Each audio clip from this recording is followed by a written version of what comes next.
If you have at least $400 saved to cover an unexpected emergency, you're already financially better off than 1/3 of Americans, according to the Federal Reserve.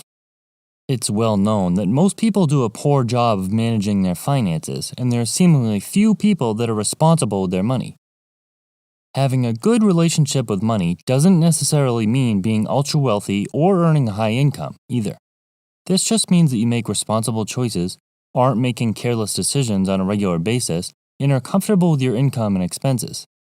What are some of the most common reasons that people are broke, and how can you avoid them? Take a look so you can be sure you're not making these mistakes that could keep you broke forever. My name is Chris, and I help teach people about money, personal finance, and investing. If you're interested in improving your financial future, make sure to subscribe to the channel and hit the like button if this video is helpful. They don't have clear financial goals. Financial goals are the starting point for every decision you'll make with money.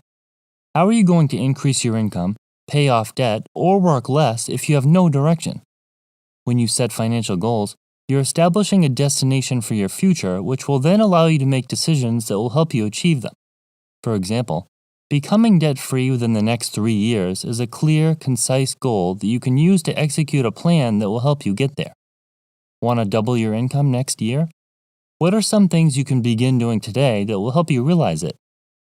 If you don't want to be broke, the very first thing you should do is come up with a goal of exactly where you'd like to be financially and when you'd like to be there.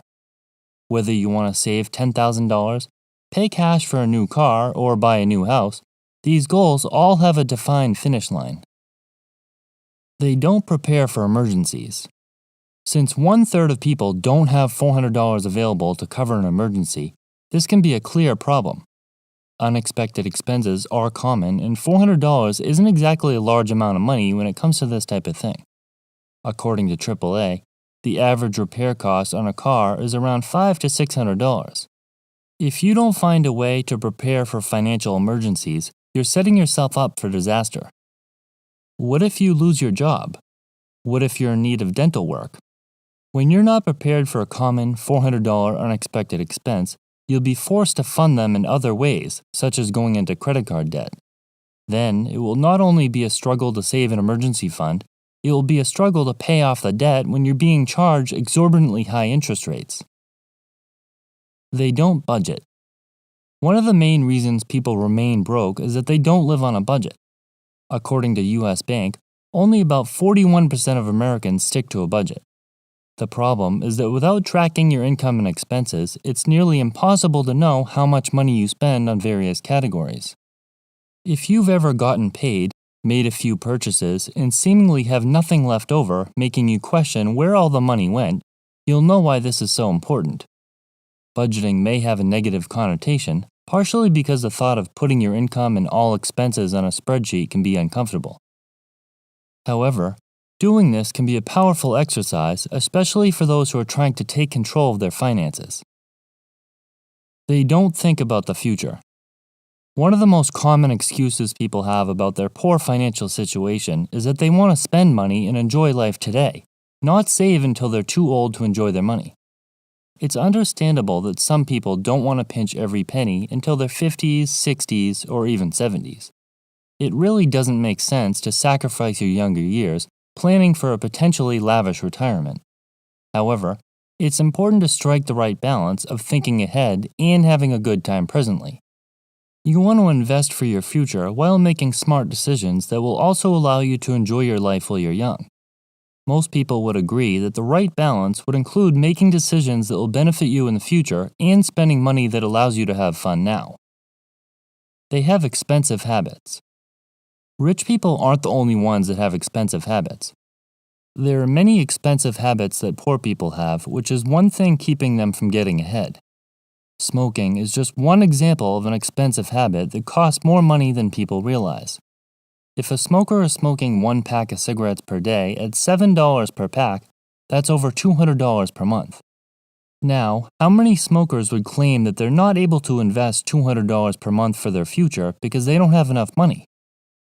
Another expensive habit is eating out regularly. This isn't just grabbing a bite out a few times per month. This is eating out on a regular basis, sometimes more than eating at home. People think nothing of spending $50 on a meal out, but then turn around and claim that they have no money. $50 here and there isn't a big deal, but if you're living paycheck to paycheck, avoiding an expense like this on a regular basis, say 2, 3, or 4 times per week, can make a difference. They have bad debt. Not all debt is created equal. There are generally 2 forms of debt. Good debt, which is money you borrow that helps you make money. This would be something like a mortgage on a rental property. Second, there's bad debt, which is what most commonly comes to mind. This is money borrowed to purchase depreciating assets. These are things like cars, clothes, vacations, and most items that are bought with credit cards.